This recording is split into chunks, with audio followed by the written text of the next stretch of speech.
Mirë se ardhjen në hapësirën informative Shqipëria Sot. Unë jam Kasandra Pali dhe së bashku do t'jemi në minutat në vijim për të parë të gjitha zhvillimet kryesore. Breshëri Kallashnikovi janë shkrepur në drejtim të biznesit farmaceutik CFO Pharma, një subjekt që ndodhet në autostradën Tiranë-Durrës. Në vendngjarje ndodhet kolegu Ervin Lekaj, të cilin e kam në një lidhje të drejtë për të mësuar më shumë.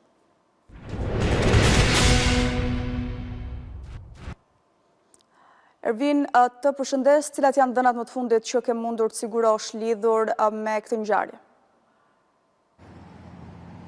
Kasandra, ju përshëndes. Në fakt, pavarësisht se njoftimi në policinë e shtetit është bërë orët e para të mëngjesit të sotëm, pra rreth orës 8 të mëngjesit, kur është njoftuar policia se në drejtim të CFO Pharmës është qelluar me breshëri automatike duke dëmtuar edhe fasadat e xhamat në pjesën e jashtme të ndërtesës, pra të këtij biznesi të CFO Pharmës, ndërsa ngjarja, të paktën sipas asaj se çka rezulton nga hetimi deri më tanishëm, por edhe hapja kamerave të sigurisë rezulton se ka ndodhur rreth orës 2 të mëngjesit, ku një vetur ngjyrë e zezë është ndaluar tek ambienti përballë, pra në rrugën përballë CFO Pharmës, pasi ka ndaluar është qelluar në drejtim të kësaj godine me së paku 30 plumba Kallashnikovi, ku fatmirësisht nuk ka pasur persona të lënduar, por vetëm dëme materiale të fasadës të xhamit, pra të kësaj godine në CFO Pharma, pra këtij biznesi, ndërsa më pas automjeti, ku dyshohet se kanë qenë 2 autor brenda, një në rolin e shoferit dhe një tjetër i ulur në pjesën e pasme në rolin pra e qitësit me Kalashnikov, dhe janë drejtuar pasi kanë kryer këtë sulm për në drejtim të zonës së Vorës, ku të paktën aty kanë humbur edhe gjurmët nga ana e kamerave të sigurisë, pasi janë hapur një muri kamerash për të nisur edhe gjurmimin e tyre. Ndërkohë, për sa i përket dinamikës së ngjarjes, ku janë marrë në pyetje si pronari i kësaj depoje farmaceutike, pra të CFO Pharma, siç mund një ndryshe, ti biznesi ka deklaruar se nuk ka konflikte me persona të tjerë të hapura, pra çka mund të ketë sjellë këtë sulm, pavarësisht se pista kryesore është ajo e konkurrencës, apo edhe ndonjë konflikti të fundit që mund të ketë pasur vetë pronari apo edhe pronarë të tjerë pra të këtij biznesi të CFO Pharmës. Ndërkohë, për sa i përket dëshmive që janë dhënë nga rojet e sigurisë, ata kanë thënë se kanë zgjuar zhurmat, por nuk kanë parë dëmtime, ndërsa njoftimi i policisë është bërë pikërisht disa orë me vonesë, që nga ora 2 e mëngjesit, pra ku ka ndodhur ngjarja, deri në orën 8, ku është njoftuar edhe policia e shtetit, ku në vendin e ngjarjes ka gjetur edhe 30 gëzhoja, ndërkohë që sigurisht janë hapur kamerat e sigurisë për të parë nëse do të bëhet i mundur gjurmimi apo identifikimi i autorëve, të cilët dyshohet se kanë qenë 2 persona. Ndërkohë, Ervin, kjo godinë ruhet edhe nga roje siguria, apo jo? Ka mundur që policia të marrë dhe dëshmit e personave që kanë qenë atë moment, që kanë dëgjuar të shtonat? Sigurisht, përveç perimetrit pra që është rrethuar e gjithë kjo depo farmaceutike CFO Pharma, pra e pajisur edhe me kamera të shumta sigurie në të gjitha cepat e saj, rojet kanë qenë aty sigurisht pra pasi edhe ky godin pra CFO Pharma ruhej nga rojet private, security privat, siç një ndryshe, ata kanë deklaruar të paktën ata që kanë qenë në turn gjatë orëve të vona të mbrëmjes, pra rreth orëve të parë të mëngjesit, rreth orës 2 të mëngjesit, dhe pasi janë marrë në pyetje pra mëngjesin e sotëm, pasi u denoncuar se është qelluar në drejtim të godinës, në deklaratat e tyre kanë thënë pra se kanë dëgjuar të shtënat, por nuk kanë parë dëmtime, çka kanë thënë se nuk mund të jetë pra në godinën e tyre, por mund të ketë qenë në një godinë tjetër pra të shtënat, apo kanë qenë goditje në ajër nga ana autorëve, goditje me Kalashnikov, me breshëri Kallashnikovi, por mëngjesin e sotëm janë konstatuar edhe dëmtimet në pjesën ballore pas krave të mijë, pra shihet edhe dëmtimet në pjesën e xhamave të fasadës mbrojtje të CFO Pharma, dhe pikërisht pasi kanë parë këto dëmtime, është njoftuar edhe policia. Pra këto kanë qenë deklaratat e pakta të bëra nga ana e rojeve të sigurisë, ndërsa pritet që sigurisht pra pas një hetimi akoma më të teshëm, pra në orët në vijim të kemi edhe deklaratën e tyre të plotë se si ka ndodhur, po edhe me hapjen e kamerave të sigurisë për të parë dinamikën e kësaj ngjarje. Dhe fatmirësisht nga kjo ngjarje, Ervin, ka vetëm dëm me materiale, apo jo? Çfarë thotë zyrtarisht Policia e Tiranës?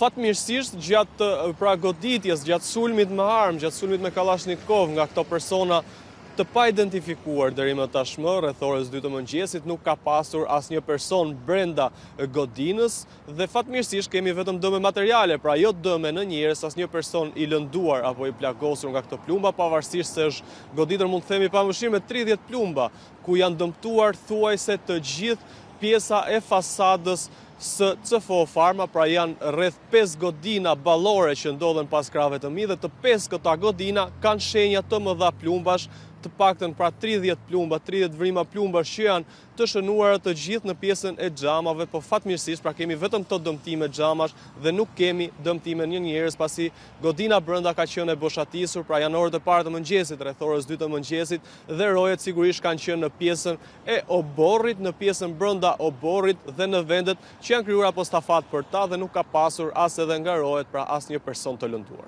E qartë, faleminderit Ervin për këtë raportim direkt nga ngjarja. Ne do të ecim më tej. Prokuroria e Tiranës ka dërguar për gjykim një prej autorëve të përfshirë në vrasjen e Gentian Betjes në mars të 2024 në Larushk të Fushkrujës. Do të idem direkt me kolegun Ermal Via për këtë çështje. Ermal, të përshëndes, kam përfunduar hetimet për vrasjen e Gentian Betjes, apo jo? Po Kassandra, po kam përfunduar hetime në lidhje me vrasjen e Gentian Betjes, por sa i takon një prej personave i cili dyshohet se ka marrë pjesë në atentat. Bëhet fjalë për Ilir Beqaren, i cili akuzohet nga ana e prokurisë së posaçme për vrasje me paramendim të kryer në bashkëpunim dhe armbatje pa leje. Prokuria e Tiranës dyshon se Beqara jetë një nga personat që të ketë ndihmuar atentatorët me njëherë pas vrasjes së Gentian Betjes, ngjarje që ndodhur në 15 mars të vitit të kaluar.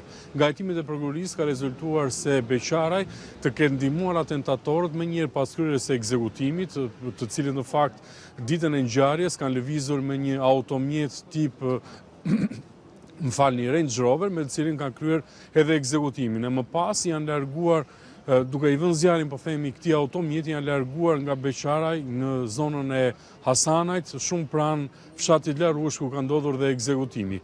Zbulimi i tij nga ana efektive të policisë apo edhe hetuesve të prokurisë së kryeqytetit është bërë nëpërmjet profilit gjenetik të gjetur në automjetin me cilin ai dyshohet se kanë ndihmuar atentatorët për t'u larguar nga vendngjarja dhe për këtë Prokuria e Tiranës ka çuar për gjykim tashmë Beqaraj me akuzën e vrasjes me paramendim të kryer në bashkëpunim dhe armbatje pa leje. Nga ana tjetër, Prokuria ende nuk ka zbuluar se kush kanë qenë atentatorët apo personat që kanë qelluar në drejtim të Gentian Betjes në mars të vitit të kaluar, e gjithashtu nuk është bërë ende i mundur, po themi, se kush kanë qenë organizatorët e këtij atentati të ndodhur një vit më parë. Nga ana tjetër vetë Beqaraj gjatë gjithë fazës së hetimit ka mbajtur qendrim mohues se nuk është ai një nga bashkëpunëtorët dhe nuk ka marrë pjesë në atentat, ndryshe nga sa pretendon Prokuria e Kryeqytetit.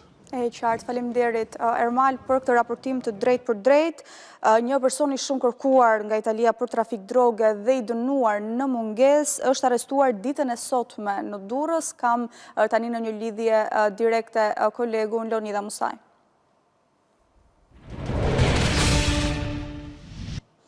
Leonida, të përshëndes, është një operacion i finalizuar nga Policia e Shtetit për arrestimin e 51 vjeçarit. Kush është ky person, për çfarë akuzohet?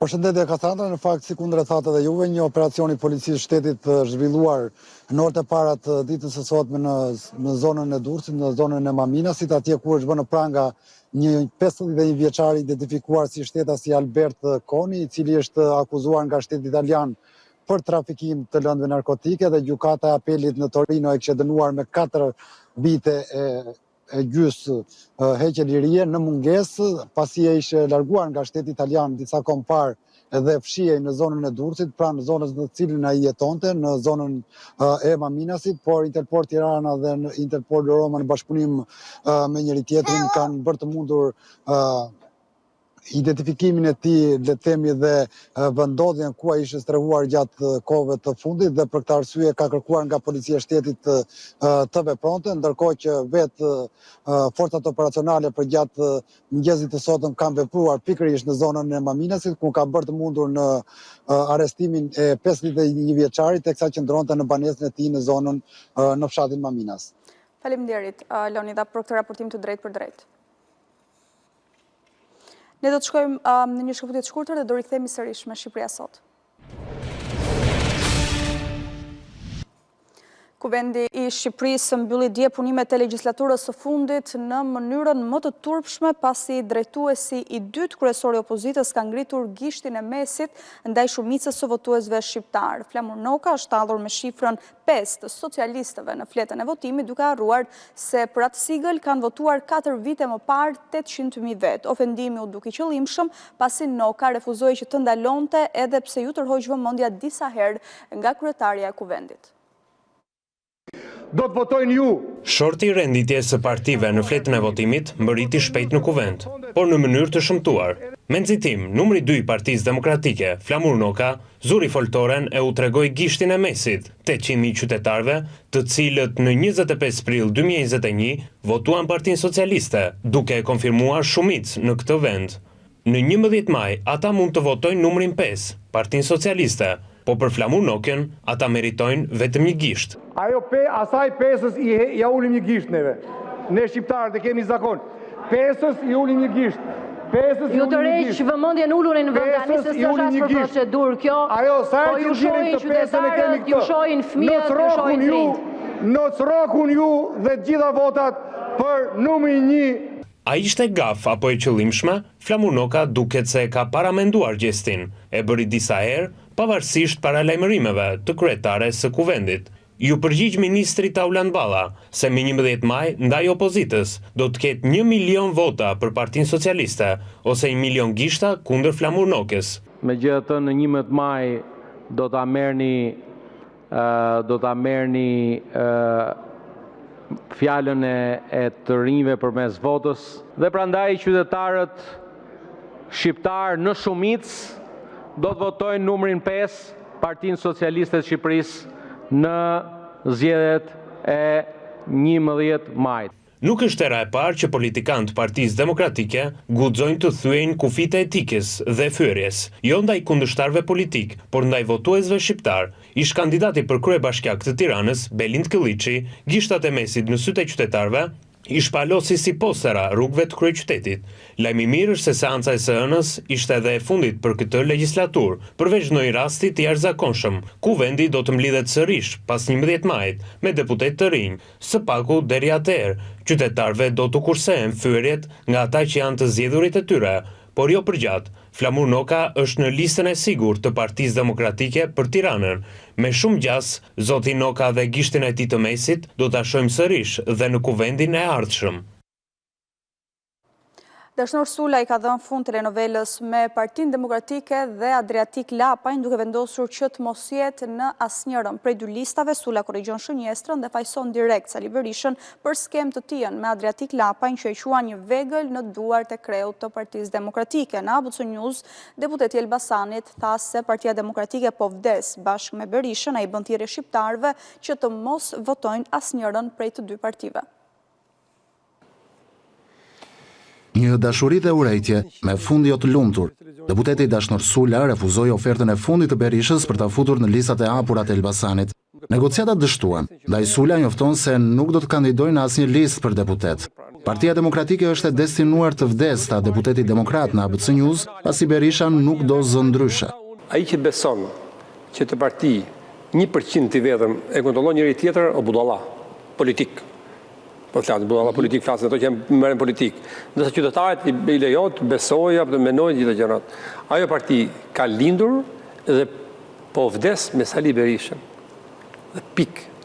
Edhe kjo është fatkeqësia më e madhe asaj partie. Pavarësisht se nuk do të kandidojë për asnjë parti, Sula u bën thirrje votuesve të tij të mos çojnë asnjë vot për Berishën në 11 maj. Por edhe pse nuk ishte i qartë se ku do të shkojnë votat e tij nëse nuk do të shkojnë për Berishën, Sula tregoi se si do të votohet në 11 maj. Nga klasa e parë, ku ka filluar notat, deri në fakultet, ku ka qenë notat, në kohën që mbaruan në fakultetin, njësh ishte në rënd nota më e rëndë që mund të merre njësh. Po të pesa të paktën shkaluse, që do të thotë opozita Partia Demokratike me njësh do marri në 11 maj. Ndërsa Rama, ai e pastroi, tha, ikën burgu pastruan, ju jeni pa pastruar akoma. Problemin e keni ju tani. Sula thot se pasi la Berishën për Lapajnë, kuptoi se kishte rënë në një tjetër kurth të doktorit. Në debatin e opozitës, koalicionin e Lapajt e ironizoi edhe kryesocialisti Edi Rama. Parti të re me gjithë kushuritë dhe me babain në kryet listës mund të bëjë çdo kush. por edhe të bërtasi jemi rinia dhe të shaj mbare mbrap njësoj si pleqëria. Doktorit i iku dashnori, tani i ngeli tenori. Korça është zbardhur nga dëbora në pranver dhe ka patur mëngjesin e sotëm një prezencë të shumë të reshjeve të dëborës. Do të lidhem direkt nga Korça me kolegun Roland Beqiraj. Roland, të përshëndes, dëborë në Korçë dhe në pranver, si është situata, ka problematika nga reshjet e dëborës? Përshëndetje, prej orës dhe të para të mëngjesit sotëm, gjithë qarku juglindjes të Shqipërisë është përfshirë nga rreshjet të dëborët me intensitet mesatar dhe të dobët. Madje jo vetëm në zonat malore dhe në zonat rurale, por rreshjet e dëborës ishin të pranishme deri në momentet që ne flasim dhe në zonat urbane, si në qytetin e Korçës, në qytetin e Billishtit apo të Pogradecit. Sipas shtadit të emergjencave në prefekturën e Korçës, të gjitha aktet nacionale të lidhin Korçën me Kapshtisin, Korçën me Kastanin, Korçën me bashkitë e tjera të vendit janë të hapura, nuk ka prezencë të madhe bore, kalohet pa vështirësi, mjafton që t'jesh i pajisur me goma dimërore. Ndërkohë që sipas shtadit të emergjencave dhe të njësive administrative, deri në këto momente nuk raportohen problematika sa i përket të izolimit të fshatrave apo të mungesës së energjisë elektrike. Është pra një kapriço e motit që dhe tani në pranver, rreshjet e dëborës ka qenë pranishme ashtu si dhe vitet e tjera, kur dëbora nuk ka qenë vetëm në fillim apo në mes të muajit mars, por e pranishme ka qenë dhe gjatë muajit prill. Gjithsesi, të gjithë drejtuesit të mjeteve ju bëhet me dije që të kenë kujdes pasi është dhe prezenca e lagështisë në rrugë, kështu që mund të shkaktoj probleme. Por deri tani pra, trashësia e dëborës në zonat malore, si në Vostopoj dhe në Darë, arrin 5 deri në 7 cm, ndërsa në qytet është deri në 2 cm. Kjo është një situatë e përgjithshme e motit sa i përket të gjithë juglindjeve. Faleminderit, Roland, për këtë raportim të drejtë për drejtë. Dhe jo vetëm në juglindjen e vendit, si ku raportoi kolegu Roland Beqiraj, por dëbor ka patur edhe në veriun e Shqipërisë, dëbora ka zbardhur zonat malore të Shkodrës. Kam tani në një lidhje të drejtë për drejtë Simon Shkrel. Simon, të përshëndes, si paraqitet situata në zonat malore të Shkodrës, çfarë ke mundur të mësosh? Situata ka pasur gjatë pasdrekjes së ditës së djeshme dhe gjatë orëve të natës, ka pasur rreshje dëbore në zonat malore, kryesisht në Vërmosh, në Theth dhe në zonat e Pukës dhe Fusharzit. Aktualisht gjitha akset rrugore janë të hapura në aksin qaf mali thjesht në rrethin e Pukës po punohet për mbajtjen hapur të gjitha akseve rrugore. Rrugët janë të kalueshme, por rekomandohet që të lëvizet me goma dimrore dhe me zinxhir.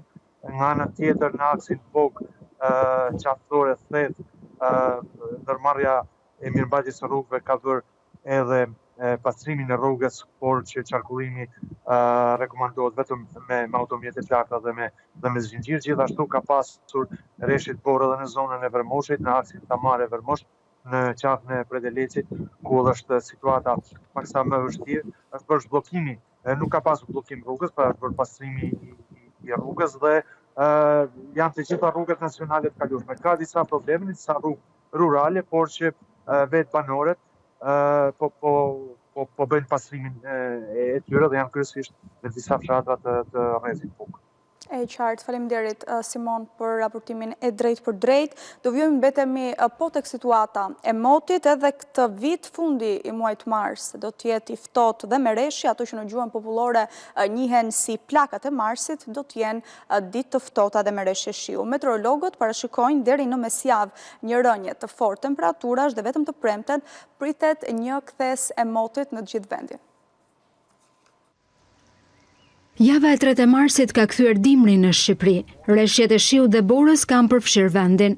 Temperaturat e ajrit kanë rëndjeshëm, ndërsa meteorologët parashikojnë ulje të mëtejshme të vlerave të termometrit deri në mes të javës. Minimalet në Bregdet presim që të shënojnë 7 gradë dhe maksimalet janë në vlerat e 12 gradëve. Në zonat e ulta presim që minimalet të shënojnë 5 gradë dhe maksimalet 10 gradë dhe në zonat malore presim që minimalet të shënojnë -3 gradë dhe ato maksimalet të jenë në vlerat 0 gradë. Për ditën e mërkur presim që të kemi një rënje tjetër të minimaleve të natës prej 2 gradësh. Reshjet nuk do të largohen nga vendi as të martën, kur në disa zona parashikohen me intensitet mesatar. Lokalisht shkojnë deri mesatare në veri të vendit, në Kukës, Shkodër, Lezhë, Dibër, Tiranë, deri dhe në Elbasan. Ndërsa pjesa tjetër e qarqeve presim që të kemi reshjet të dobta. Ajo çfarë vlen të përmendet është se përgjatë natës së sotme dhe mëngjesi i ditës së nesërme, reshjet në zonat malore, në veri, në lindje dhe në juglindje të vendit presim që të jenë në formën e dëborës deri në 400 metrë mbi nivelin e detit. Megjithse nuk priten të njëjtat vlerat të termometrit si javën që lan pas, moti parashikohet të ngrohet, duke nisur nga e njëjtja. Ditën e njëjtë do të fillojë një rritje graduale, do të jetë dita e premte, ajo që do të shënojë një kthesë dhe do të sjellë ngrohjen e motit dhe temperatura më të larta.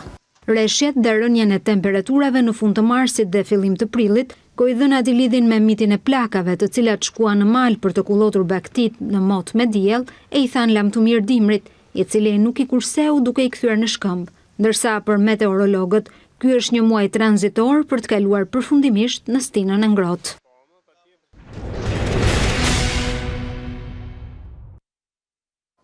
Dhe ne do të shkojmë live tani me një takim të kryeministrit Edi Rama në Kuçovë, i cili ndodhet me përfaqësues të bizneseve të vogla dhe të mesme. Në këto momente po flet ministri Adena, je ndjekim.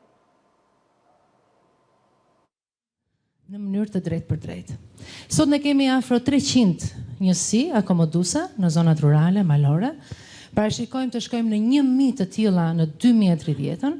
Dhe ky projekcion, fale dhe cilësisë dhe sigurisë nëpërmjet certifikimit që shumë prej jush e kanë, mendojmë që nuk mund të bëhet pa mbështetjen financiare.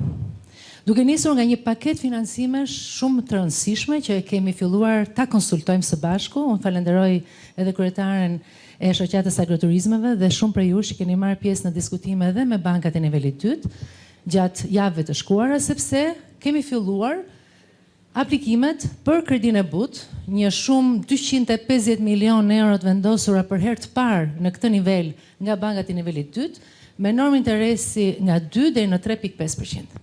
E tha kryetari pak më parë dhe gjatë muajit qershor ne përfundojmë edhe garancinë sovrane, aty ku kolaterali mungon 70% e shumës së kredisë do të mbështetet nga shteti, e cila njëkohësisht siguron dhe një normë edhe më të lutë interesi në 2%. Një kredit të tillë të butë nuk ka ndodhur ndonjëherë, bile në disa nga debatet kryeministër që kemi pasur kanë thënë edhe kreditë e strehimit kanë qenë më të larta si normë interesi, jo më kreditë e biznesit. Kështu që kjo është një kompromis i qartë i qeverisë për të ndihmuar një sektor në zhvillim për atë objektiv që kemi vendosur vetes për Shqipërinë 2030. Vetëm në qarkun e Beratit, në vitet e fundit ka 10 milion euro investime dhe po t'i përfshim edhe pjesën e skemës së drejt për drejt, shkon në gati 23 milion euro drejt për drejt në mbështetje të bujqësisë dhe agroturizmit. Agroturizmi është çerdhja e parë e asaj që quhet zinxhir vlere. Ne sot mesatarisht llogarisim që një agroturizëm bën bashk 22 familja. Dhe atë që nganjëherë ne e themi me shumë vështirësi bashkimi operatorëve ndodh automatikisht tek ju, ku 22 familje dhe 11 hektar punojnë mesatarisht për një agroturizëm, që do të thotë një rivitalizim i plot edhe i bujqësisë në këtë zona. Dhe një shifër shumë interesante është që 50% e të punësuarve janë të rinj, 9-40 vjeç, dhe 75% janë zonja, të cilat sigurisht ruajnë edhe traditën të trashëguar nga një brez tek tjetri, por në bujqësi edhe farën autoktone. Kemi shumë argumenta për të zhvilluar më tej këtë rrugtim së bashku dhe jam falënderuese edhe për kryeministrin, qeverinë që ka vendosur këtë në prioritet. Faleminderit. Mirë, shumë faleminderit dhe është realisht edhe e them me shumë sinqeritet, kënaqësi që jam këtu edhe falenderoj kujt i vajtin mend për këtë surprizë që u takova këtu me disa protagonist kësaj industrie të re, që nga legjenda e Chestnut Hillit në Tropoj, tek buni baraktarit në Malsinë e Madhe, edhe me radh poshtë deri te Çobo, legjenda e verës, por më vjen shumë mirë që sot u njoha dhe me Qerosin, kur kam kaluar ja 2 herë, po s'kam mundur të ndaloj dhe shikoj Ani Qerosi dhe më pëlqente shumë emri, po pash që Qerosi që nga sipërmarrësi dhe pronari i lirë të përgëzoj shumë. Se ke problem të them Qerosi, se jemi në klubin e Qerosëve bashkë. Përgëzoj shumë, është vërtet një punë impresionuese. Edhe është një tjetër shembull, domethënës, për gjithë ata që kanë një mundësi të bëjnë gjëra të tilla dhe vazhdojnë hezitojnë, se si një territor krejt i zakonshëm, një truall si kudo është kthyer në një destinacion dhe jam i bindur që do jetë një destinacion po kaq tërheqës edhe po kaq i suksesshëm sa destinacionet që kanë ndërtuar të gjithë këtu, zotrinë dhe zonjat. Edhe duhet përshëndes edhe zonjën e Fustanellës, po, që ka ardhur në këtë takim. Tani, unë në këtë rast nuk kam asnjë problem, sepse flas me njerëz që janë vetë dëshmitar të gjithë transformimit dhe të gjithë mirësisë që sjell një mund dhe një investim në këtë fushë, pasi kthen përmbys një realitet dhe kthen përmbys edhe një ekuacion sipas cilit është e pamundur të bësh bujqësi, është e pamundur të gjesh treg, duke qenë larg territoreve dhe hapësirave ku zhvillohet bujqësia, apo larg rrjeteve ku mund të futesh në treg, sepse s'ka nevojë fare të hysh asaj ane nëse ke një agroturizëm, e sjell vet tregun tek dera jote. Dhe jo rastësisht e përmenda Chestnut Hillin. Chestnut Hilli është një destinacion i mahnitshëm në majt maleve, aty ku jo pula ha gur, po guri ha pulën, dhe ku kur askujt nuk do t'i binte rruga, por ku shkohet me rezervim, sepse dy djem, dy vëllezër e kanë ndarë mendjen që atë tokë atje, atë bukuritë mahnitshme ta vënë në funksion të suksesit sipërmarrës, edhe pak nga pak ka ndërtuar një destinacion të mrekullueshëm. Dhe kur mund të bëhet në Chestnut Hill, mund të bëhet kudo.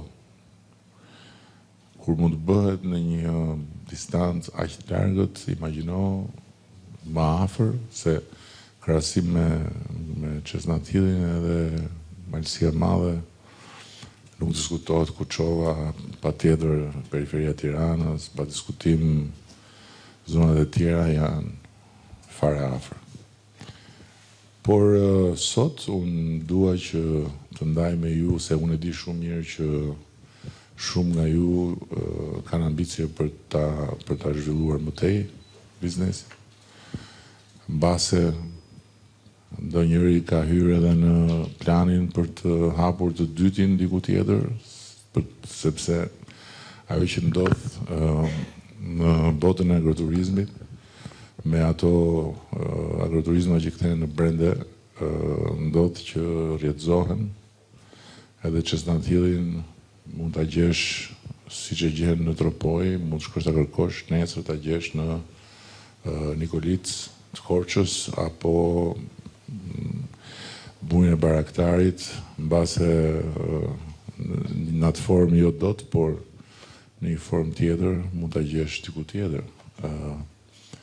Dhe përtej kësaj, ju e dini më mirë se unë që agroturizmi nuk mbaron kur vjen puna tek produktet, kur vjen puna tek gjithë ekosistemi rreth rrotull, kur vjen puna tek shërbimi ndaj klientëve, me guidat, me surprizat e tjera, kështu që nevoja për financim është e vazhdueshme. Dhe për këtë arsye unë e quajta shumë të drejtë edhe dëshirën e ministres edhe të drejtores së SHBR-s për ta ndarë këtu me ju dhe përmes kësaj me të gjithë të tjerë risin e dy linjave të reja të financimit, por duke u nisur nga linja kryesore e financimit të re, që është linja e Bankës së Shqipërisë, është një instrument kredi i ri i Bankës së Shqipërisë, nuk ka bërë kurrë më parë, duke vendosur 250 milion euro në shërbim të bizneseve të vogla dhe të mesme, dhe me fokus tek bujqësia. Dhe natyrisht, kur vjen puna tek fokusi i bujqësisë, agroturizmi është një nga komponentët, patjetër serat, patjetër blegtoria, patjetër agropërpunimi nuk diskutohet, por edhe këtu dua t'ju nxis të shikoni pak më tutje, duke menduar edhe për agropërpunimin në funksion jo thjesht agroturizmit, por në funksion edhe të rritjes biznesit tuaj edhe të daljes në treg me produktet tuaja, se po bëhem pak i bezdisshëm për pjesën tjetër duke më bërë reklam për çesnatillin, po me që kam i Chelsea timin atje që mund të shkoj sa herë dua ta hap të hymrena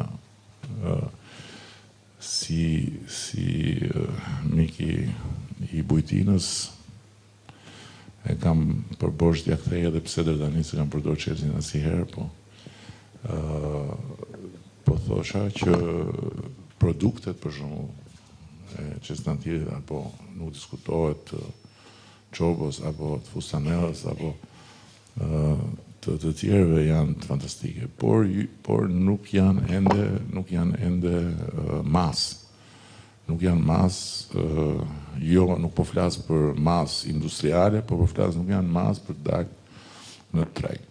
Dhe po ju sjell vetëm një shembull që më ka bërë përshtypje të jashtëzakonshme, nuk e dija, ka ndodhur disa vite përpara në Zvicër. Më bëqoj ambasadorin në farmaci, ishte një vaj ulliri i prodhuar në Shqipëri, një shishe kaq. Edhe kishte i çmim 5-6 herë më të lartë se sa shishja e një vaj ulliri në treg. Pra, ishte i produkt special. Dhe tregu i kërkon këto, edhe duhet t'jeni ambicioz jo thjesht për tregun e brendshëm, por edhe për tregun e jashtëm, dhe jo për masivitet, por për supercilësi dhe për origjinalitet.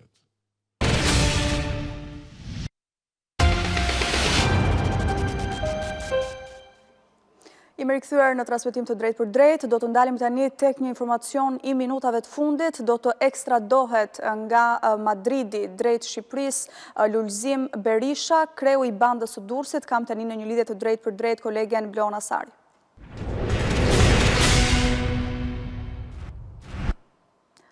Leona, të përshëndes, kur pritet ekstradimi i Lulzim Berishës dhe për ta rikujtuar edhe një herë kush është ky personazh i njohur në botën e krimit? Të përshëndes Kasandra, po në fakt Emri Lulzim Berisha është i njohur, ai njihet si kreu i bandës së Durrësit dhe gjithashtu pritet që sot të ekstradohet drejt vendit ton pas rreth një viti i arrestuar në Spanjë. Procedurat në fakt do të kryen dhe kanë nisur dhe pritet që pas ditën e sotme të depërtohet drejt Shqipërisë. Ndërkohë që në fakt Lul Berisha, i njohur pra dhe me emrin Lulzim Berisha, ka kundërshtuar ekstradimin e tij me pretendimin se në vendin ton në Shqipëri i rrezikohej jeta, por gjykata kombëtare e Spanjës në bazë të gjithë dosjes së tij ka vendosur që ta ekstradojë drejt Shqipërisë, ndërkohë që pritet pra që gjitha procedurat të cilat kanë nisur të përfundojnë dhe ai të mbërri pasdite në vendin ton. Lul Berisha është një emër në fakt i njohur dhe për drejtësinë shqiptare, por gjithashtu është një ndër emrat më të kërkuar se takon drejtësisë. Ai u arrestua më 14 dhjetor të vitit 2023 në Spanjë dhe është gjithashtu të paktën edhe nga drejtësia e vendit tonë dhe nga policia është cilësuar si kreu i bandës së Durrësit, ndërkohë që gjithashtu ai është në proces gjykimi në gjykatën e posaçme të shkallës së parë për vrasjen e Klodian Saliajt në shkurt 2005. Ndërkohë që, siç thash dhe më herët, ish kreu i bandës së Durrësit u arrestua në Spanjë pas shkëmbimeve mes autoriteteve tona dhe atyre të Spanjës. 52 vjeçari ishte në kërkim për disa vepra penale, ndërkohë që ajo pra çështja me cilën është ende në proces në gjykatë është ajo e vrasjes së Klodian Saliajt në vitin 2005.